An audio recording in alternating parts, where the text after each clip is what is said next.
This program was made possible by contributions to your PBS station from viewers like you. Thank you. Music ultimately is one of the great ways that we humans have for coding internal life. It's a glue that joins people together.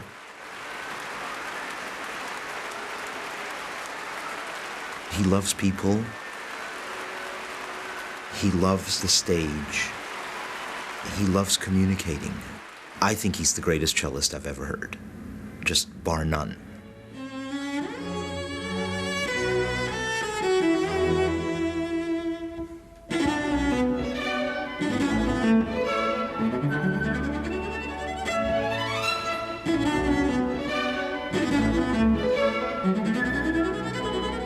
I deeply believe the music will become yo-yo, and whatever you're writing for yo-yo, it's going to become a beautiful music.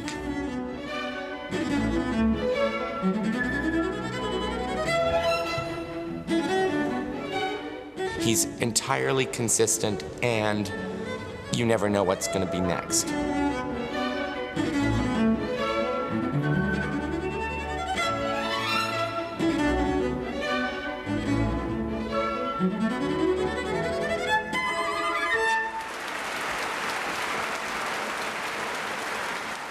Now here's a cultural image for you to ponder as you listen. A 7-year-old Chinese cellist playing old French music for his new American compatriots. Welcome Yo-Yo Ma and Yu Cheng Ma. I think I was around 6 or 7 years old, and we got a call to go do something in Washington. And this was the first big fundraiser for what is now the Kennedy Center.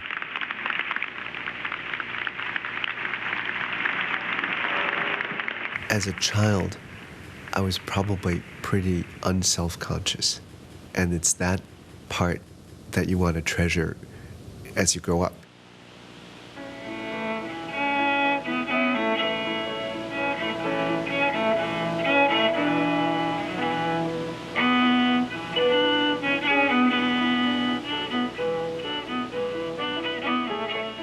As you go on further in life, you actually want to recapture that and to realize that, in fact, the most important thing that you can do on stage is, in fact, to really be there in the moment and to share the joy of whatever you're doing.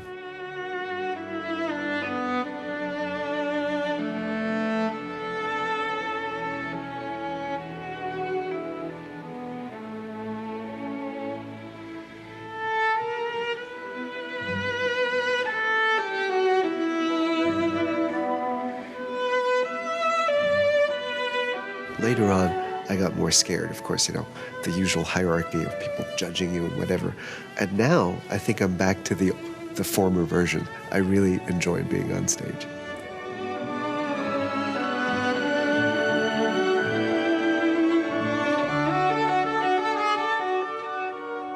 If music has anything to do with anything, it has a lot to do with feelings.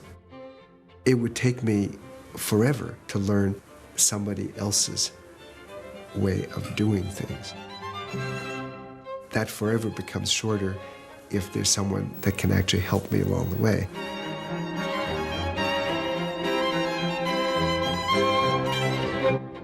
I met Isaac Stern, or rather he met me, when I was about 5 years old in Paris. And when we moved to America, I was about 9 years old. I played for him again, and he introduced me to my cello teacher, Leonard Rose, who was my great teacher and mentor. When I was about 16 years old, there was a series of concerts, Isaac Stern and Friends. For a young person to be tapped on the shoulder by Isaac Stern, by Leonard Rose, and say, come join us, we're gonna play some concerts at Carnegie Hall. Carnegie Hall, playing with you guys? And this is what makes the profession work, is that you give somebody a chance, maybe before they're quite ready, and you show them what the value system is about.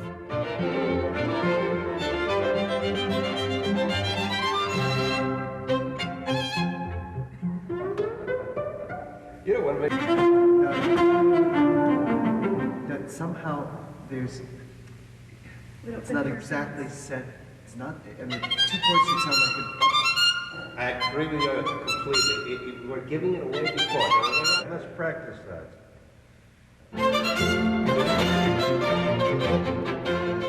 What Isaac Stern did, I think, influenced me throughout all my life. This was a man who dreamt big dreams, and he dared other people to dream big dreams with him. And I think that's very much part of his legacy.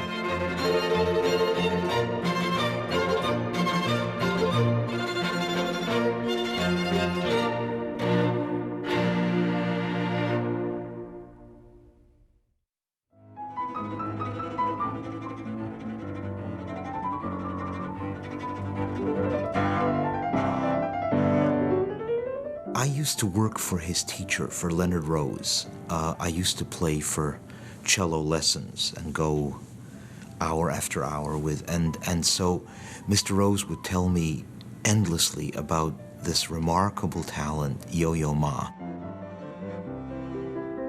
We actually have just celebrated our duo partnership for 25 years. Quarter of a century. I'm an old guy, a very old guy. And what's so neat about it is that the very thing that brought us together in the beginning, which is to say, you know what, let's really think about forming a partnership where we work together, where we are actually equal.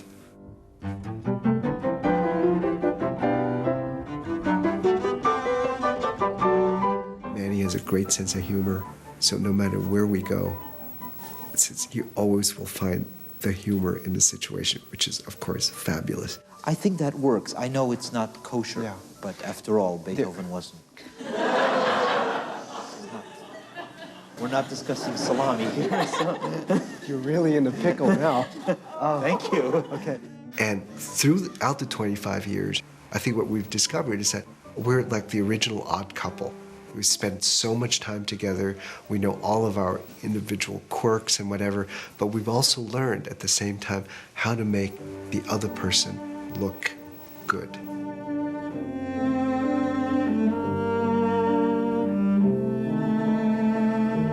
Do you feel that he's really being very intimate with you, the listener? He's opening up his feelings. There's no wall. We actually add to what the other person, so there's a complementary thing, and since we don't play together all the time, what we discover on our own, we can actually bring back to the duo and say, guess what? I discovered this. Let's try this.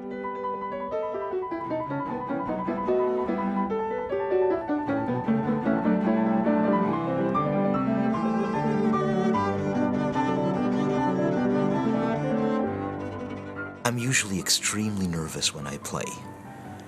I'm rarely nervous when I'm on stage with Yo-Yo. He just loves being there, and he includes his colleagues in that, I think.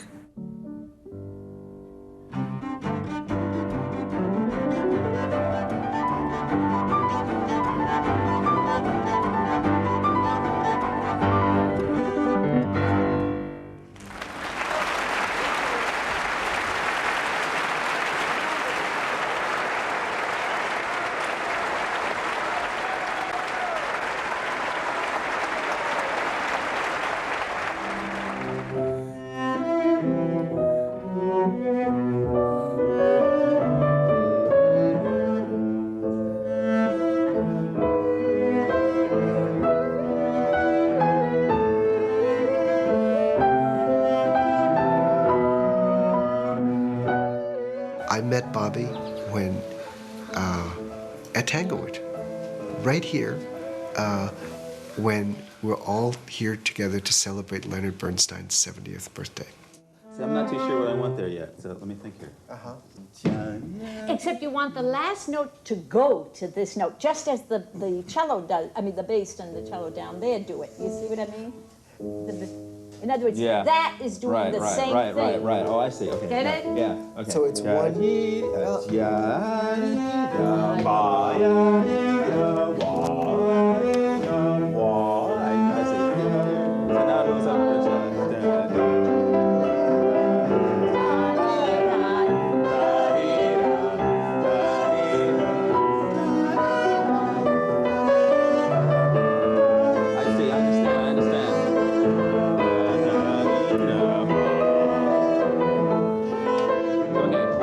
Is this very different from trying to get him to understand why, you know, he felt that a diminuendo went here and what this was all about. I mean, because like Charles Ives said, you know, you can put notes on paper, you know, that's one thing, but then getting the notes to sing. You know, that moment. I mean, you know, it should be like, it should. The great thing about working with Bobby is that he will incorporate anything that happens into the thing that we're supposedly doing on stage. It's all fine. And that's really wonderful.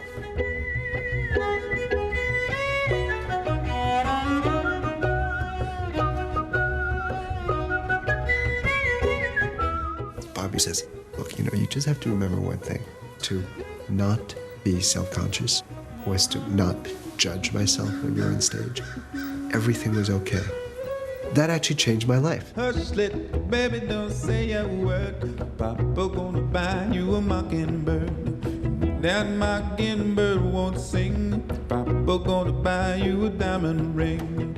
That diamond ring turns to brass. Papa gonna buy you a looking glass. And if that looking glass should break, Papa gonna buy you a chocolate cake. Let's fam. All you have to do to get on stage is to just remember that and be yourself. And that was perhaps the biggest lesson, performing lesson of my life.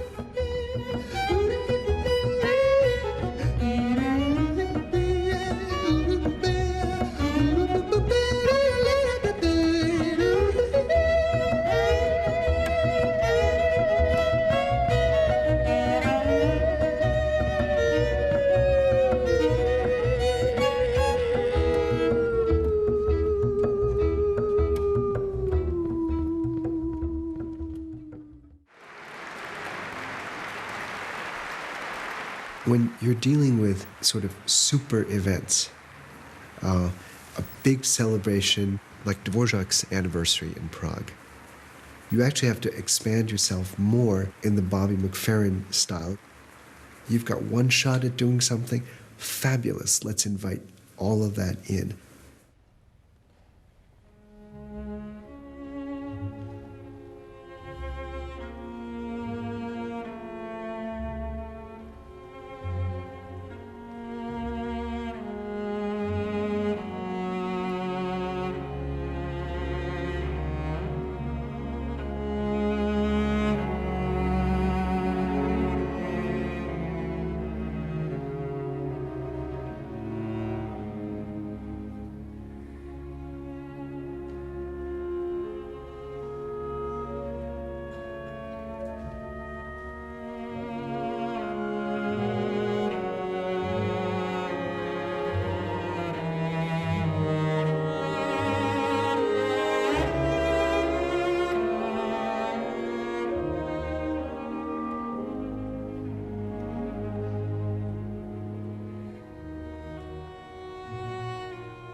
When I'm performing, this is the moment where I've got to tell you all this stuff. You know, vocabulary may not be good, but I'll find the words within whatever I know to tell you.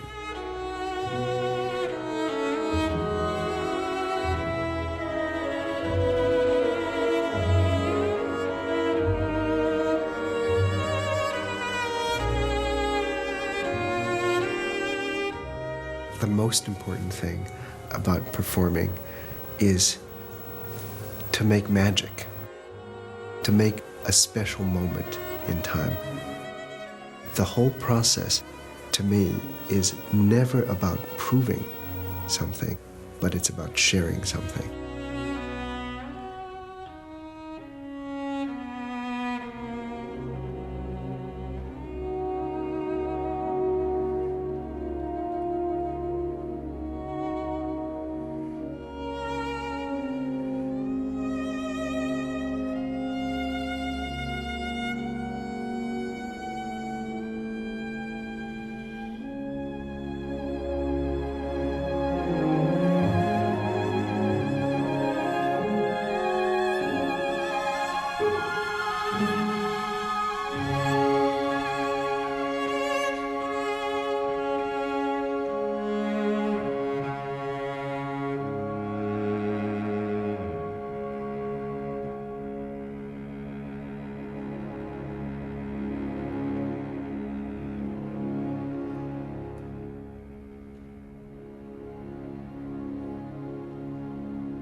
yo mama, man. Whew, that is hard to say. When I was asked to do a number of things on television, from Mr. Rogers, from Sesame Street, I'm most proud of some of that work. A fiddle is a violin. You play the violin. And this is a cello. Oh. And the cello, you sit down to play it. I'm very proud that I knew Elmo before he became a superstar.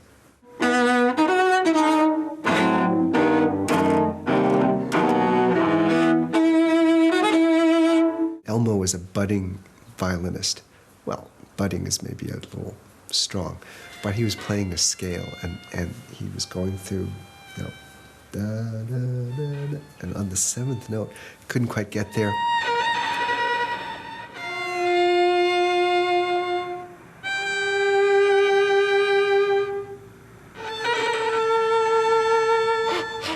You're supposed to breathe like this. Okay, let's do it. okay. Another one.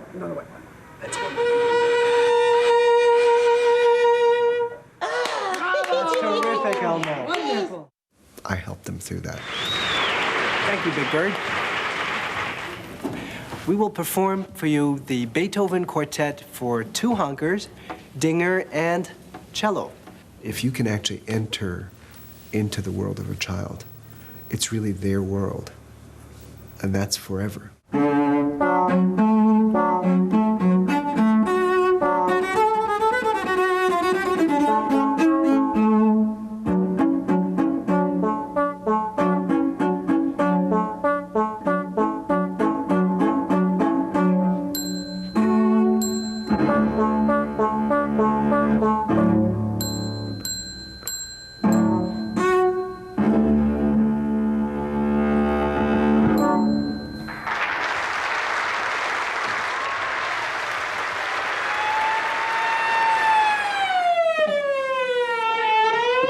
Does that sound like a fire truck? I think that's pretty good. Do you ever help your dad play the cello? Yeah. Do you? Want to try something? We're going to try something. I'll do the bow. Okay, you do the bow. Okay, all right. Let's try. Okay, now sing 1, 2. Okay. Ready, go.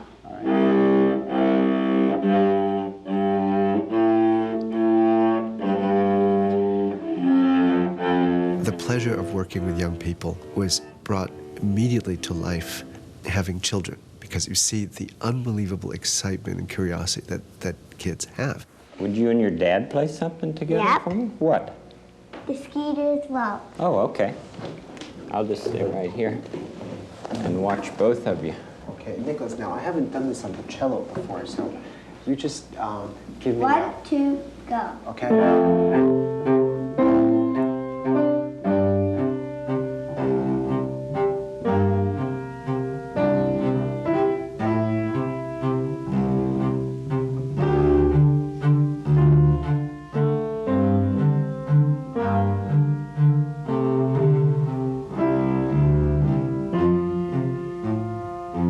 Very, very nice. You could see it in their eyes, you could see it in all the reactions, and that's such an amazing thing to be part of.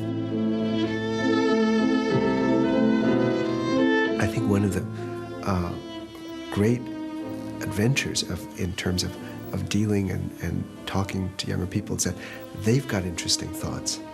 And most of the time, I find myself in a dialogue inspired by what they're saying. It forces me to kind of look at things again and to say, okay, well, you got a good point. And we both get something out of it.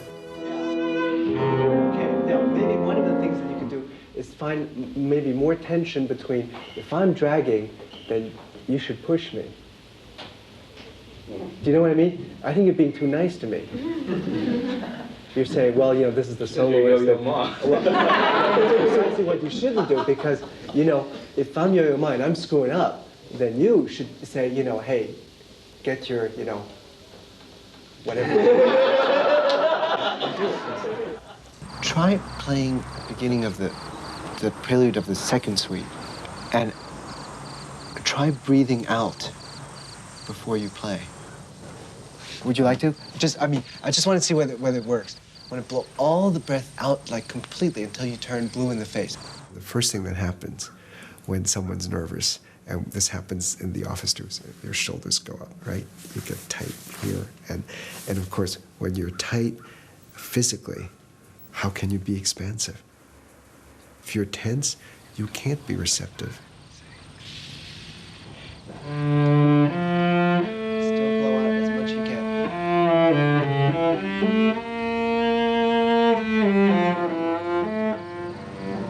Good, okay. Now, does that make any difference to you? I breathe out very often when I play because, like, I might just deliberately go. The idea of music, it's not just storytelling, but it's about breathing. It means that when you breathe together with somebody, it means that you're actually in sync with them. And this is as true with people that you're working with on stage as well as with an audience. If you're breathing together, suddenly things start to happen.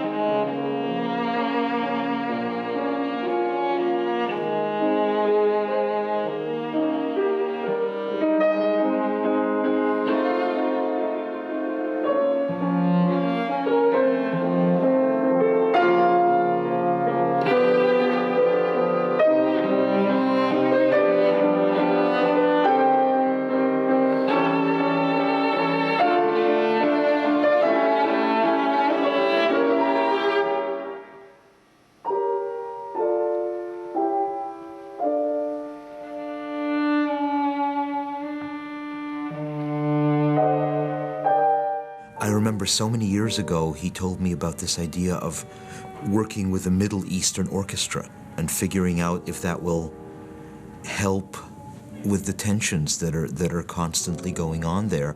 And I must have heard him talk about this 7, 8, 9 years ago, and lo and behold, last year there he was with Daniel Barenboim and Weimar doing exactly this.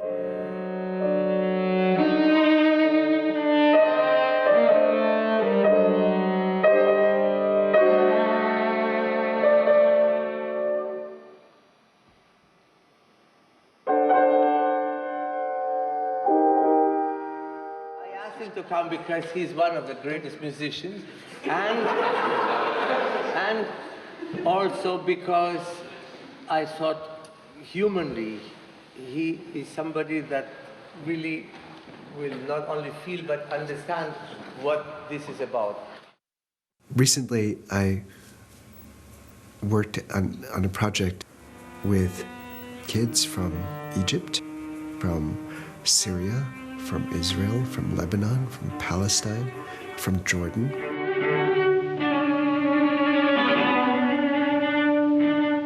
It was so exciting because everybody there wanted to play music. That was the common language, that was the common goal, that was the common desire.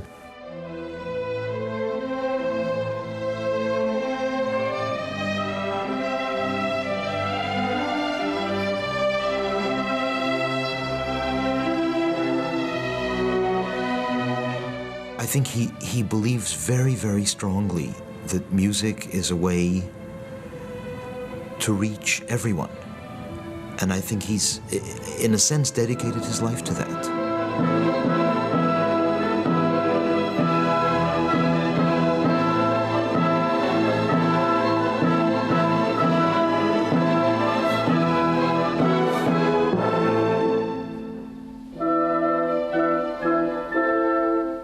When you tap people's energies and focus them towards a singular purpose of creating something, that kind of energy is overwhelmingly strong and positive, and I hope that's what was actually achieved.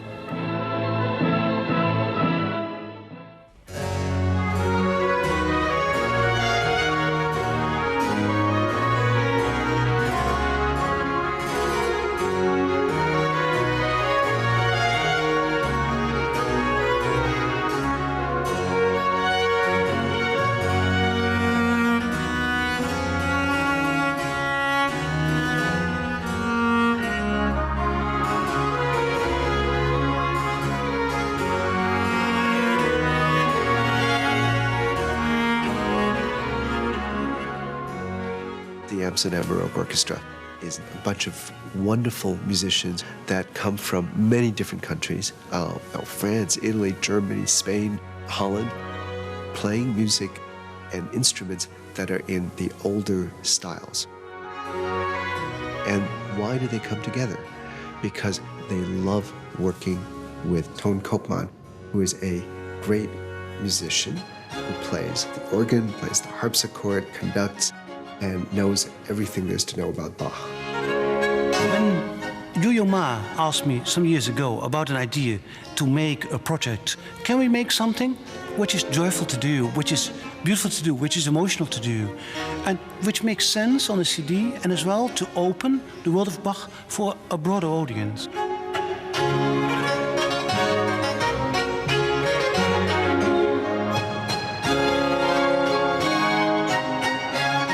It's, of course, very hard to imagine what the original sound was and how to take your ears and mind back to the 1700s, 1600s. And what they do is play older instruments that didn't go through the technological innovations. You get a concept of what the sound limits were at that time. And within the sound limits, you can create a very special world. And there's an interesting thing that's missing. Usually you associate a cello with a guy that plays an instrument with an end pin. What I do now is I actually play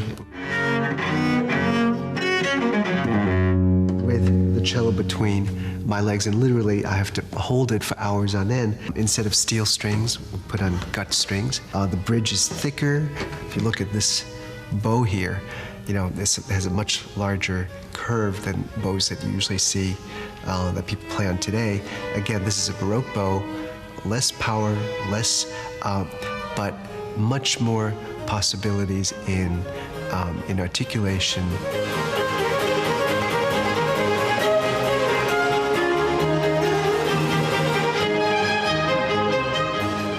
Working with people that are just at ease with themselves, they believe in what they're doing, and it's a shared kind of work that is, to me, wonderful to be part of.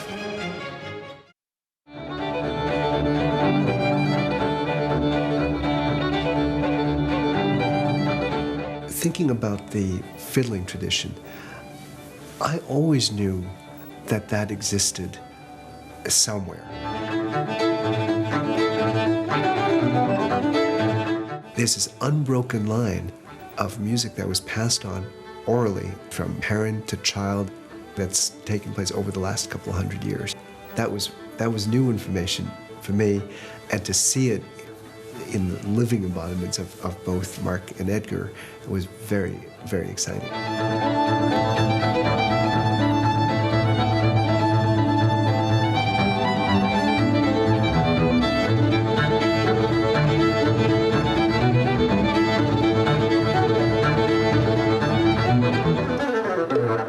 There are kind of ground rules as to how people play together. And coming more from classical music, some of those ground rules are not as familiar to Yo-Yo.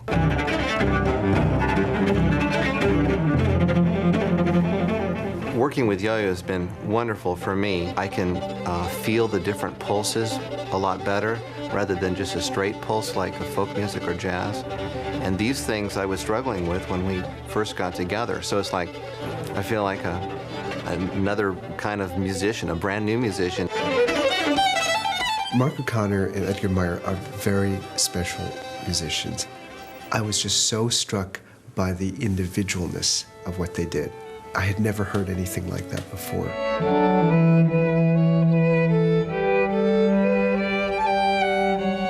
This is one of those things that it was like a dream match. Together we really worked out arrangements of old fiddle tunes and some new ones in a traditional style.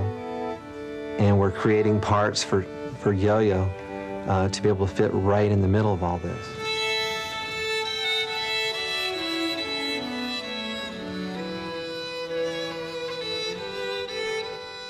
Appalachian Waltz was only written a couple of years ago, and we were, of course, tremendously moved when we heard the first version of it. Mark had written it, and Edgar made the arrangement for it for violin, bass, and cello. And I think it's both old and new music. And it really does, it touches a very quiet spot in people.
I've always loved Piazzolla's music, but I didn't know much about it.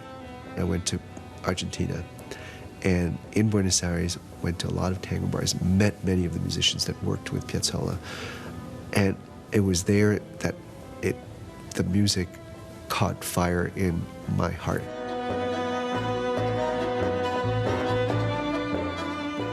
Well, the music is a kind of fusion of the old tango, the pre-Piazzolla, with Piazzolla's experience in New York. He came as a teenager and heard a lot of jazz, and then he went to Europe to study with Nadia Boulanger, who really taught him about Stravinsky, Bartók. So what came out is a new kind of music.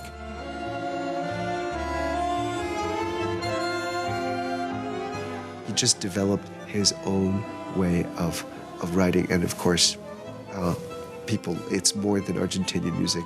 It's music that jazz musicians claim as their own, classical musicians claim as their own.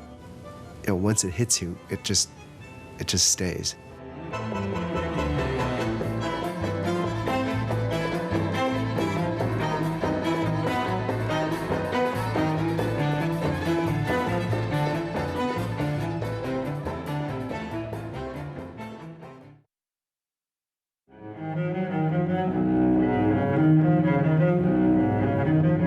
This project, inspired by Bach, music was the common thread.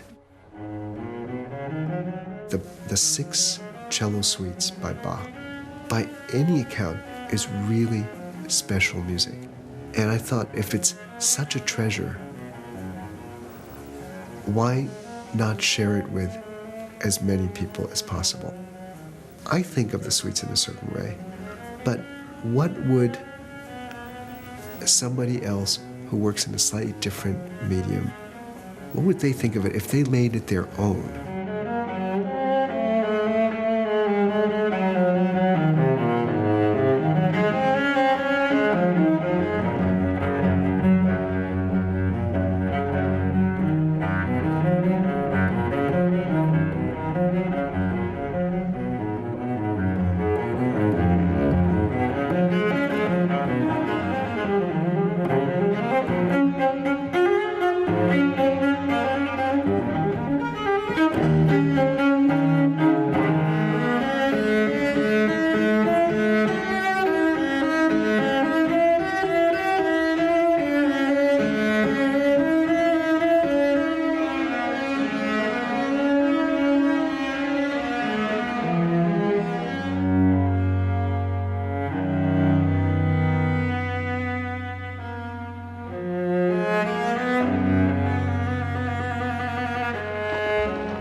Morris Dance Company, Mark Morris, the choreographer and dancer.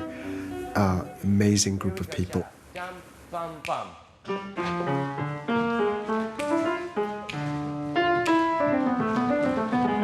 Dum, bum, dum. Right, good. Okay, one more time, you guys. That's right. He proposed these unaccompanied cello suites of Bach and asked if I would be interested in choreographing one of them. He said, no, I don't want to do this. And I was so scared approaching him because he's very, very extroverted. In thinking about it and talking a little bit and, I don't know, coming to terms with that, I chose the third suite, and then everything was fine. It was all easy from there.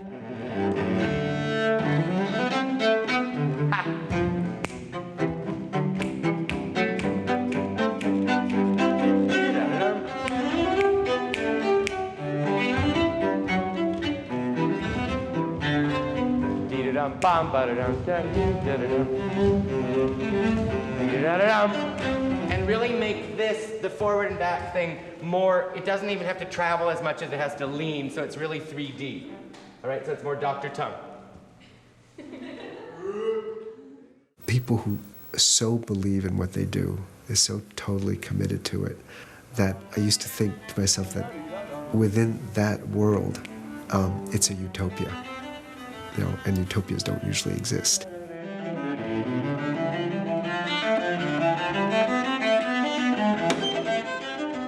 Did you break a string? No, sorry. We broke a string, or he broke a string. Yo-yo broke a string. He's very mouthy. He tells you exactly what he says. Says, oh no, I can't deal with this. I'm not saying we're alike, but we share certain things like that. I want it about me, and he wants it about them. So that makes it perfect for us to work together, and also makes it impossible for me to get him worked up. Yeah. Is that all right? Is that a crime against art to do that? Okay. I mean, for me to request that, of course. Okay. Mark, I am your slave. I'll do anything you want. Anything? Mark, I won't do anything you want. Okay, sorry. But there are limits. Let's try it at the real tempo. 1 and 2 and 3 and... All right. That's not the thing to say, right? It could be. Okay. I love how everybody calls him Yo-Yo Ma like it's one word. It's like Coca-Cola or Kleenex or something like that. They're not tissues or soda, cola, or cellist. It's like Kleenex, Q-tip, Yo-Yo Ma. Midnight, out in the... Sorry. The beginning of the suite goes da da da da da da da da da da da, and his nightmare was that all of his dancers were standing on top of some stairway and they actually fell down. And of course, that's the worst thing that could happen to a dancer. And of course, that was the beginning of his choreography. I've worked with Yo-Yo many times in different situations, and a very good thing about him is that he doesn't play by rote. He plays by memory. He does the thing that great performers all do, all have in common, dancers and singers and actors, where it seems like it's improvised. Bach does so many amazing permutations of beats and rhythms and counts, and that what Mark did, that he not only understood all of those permutations within the piece, he actually added to them. It's not just like a little filigree accompaniment to it, but he's actually part of the architecture of the music.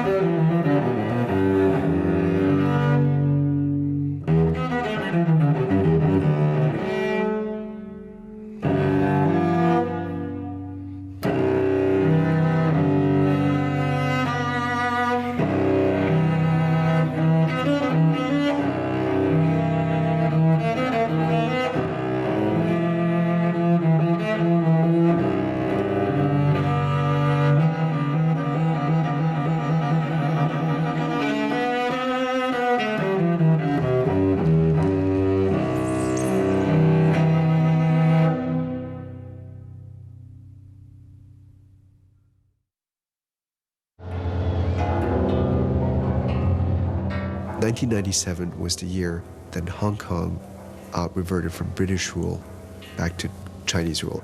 I was approached by some people to say, can you think of a way to, a musical way to acknowledge that moment? And here they are, Dun and Yo-Yo Ma. I loved Tan Dun's music, but I didn't really know him. So we approached him and said, would you like to actually think of doing that? And he got it instantaneously. And he said, yes, I can imagine this is going to be a symphony of heaven, earth, and mankind, which is actually a Buddhist concept. And the result is Symphony 1997. You may be wondering why you're all here. What I'd like to talk to you a little bit about was maybe the genesis of this whole project. A couple of years ago, a couple of friends were talking about the upcoming event.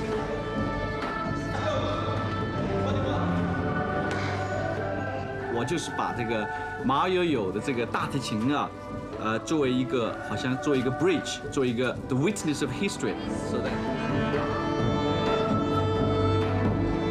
it's like an epic. It really will carry you through a whole journey that's longer than 150 years. That's thousands of years, and without a political agenda, but just as a statement from one person to another.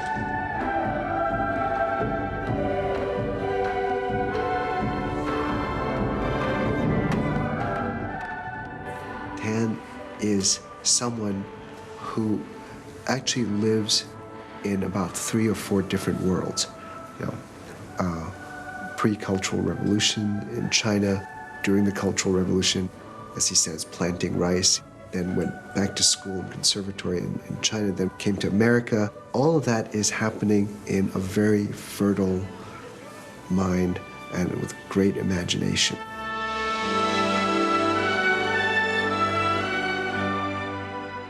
Yo-Yo himself, his cello is just a bridge. His cello is not cello, it's a bridge to reach anywhere. It's linked the whole world as one.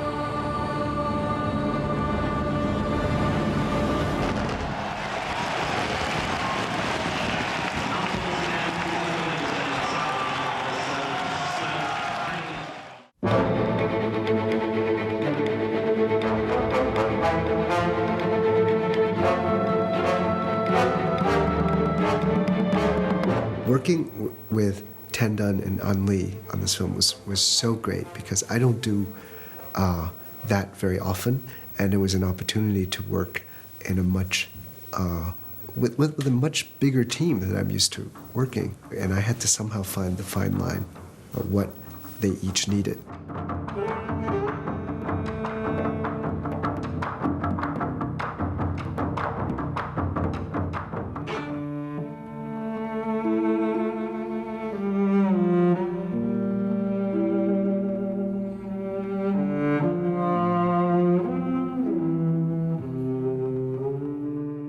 When we worked together, Ali finally talked to me after the first recording session, and he said, I cannot believe it's true. This guy, his cello, is no longer just cello, and he is no longer a person just living in the present time anymore.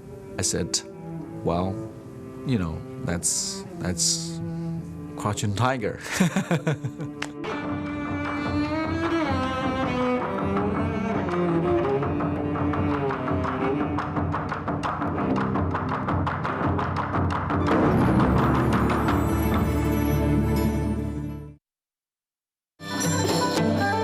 In the 25 years I've been traveling, sort of like a modern-day troubadour, I've had the idea of being able to come in and out of cultures, and I've discovered there are actually many different classical musics.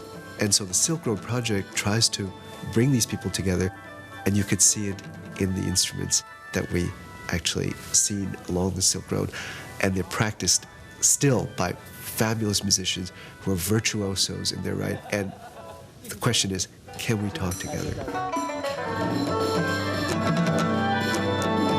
You're all in really great shape with this. What's up for it? Particularly Joe. We're close. I would like to hear. Are we gonna start with Silk Road or Capriccio? I think we're going to do the Silk Road first.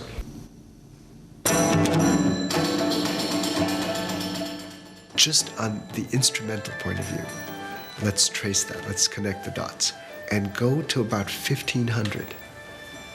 Suddenly, all the instruments, the traditional instruments in the world, Persian, Japanese, Chinese, Indian, whatever, you see all the instruments where you play in the same way, can actually connect the sounds, and you actually see that, the lute and the oud and the peapod, biwa are all the same family.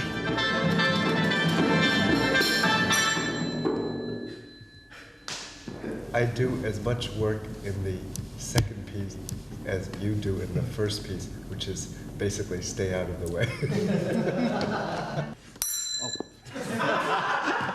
Sorry. We're just a bunch of nudniks, I'm so ashamed. 130 Silk Road.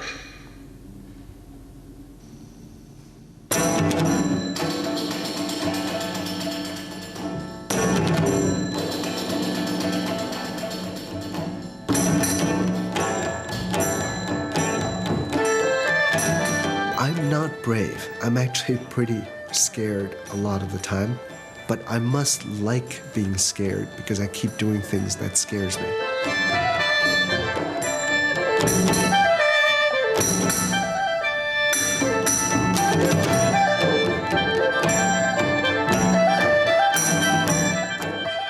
So I don't think that I'm being brave. I'm just trying to do what I think is needed from everything that I've learned. There's a lot of work to be done.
There's a real case for cloning. That's one person I would clone 10 Yo-Yo Ma's, and I think the music world would be a happy place.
This is PBS.